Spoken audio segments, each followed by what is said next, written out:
what's one of the reasons that you decided to start investigating automation? Was it reactive to a problem, or if you want to just... Sure, you hit it on the head. It was definitely employee based. So we have an aging workforce, and backfilling them is a problem. I think a lot of people are feeling that same thing. That next generation really isn't there. So we knew that at some point we would have to look to automation, to look to kind of backfill and go from there.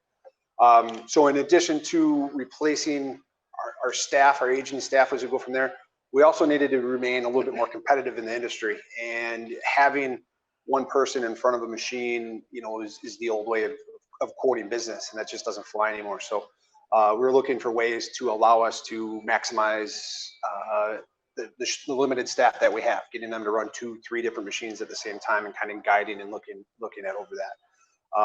You know, for us, the CNC programmer, a real top-notch machinist, a guy that can pretty much handle everything, they're unicorns out there right now. And once you get one, you hold on to it and you go from there. And to try to mimic and guide them is tough. But what we're trying to do is just get them in charge of different areas and cells, and then allow a beginner type of a machinist to come back behind them and change out parts, or load and unload stations and do some minor checkings and things like that. So that's kind of why we went with automation.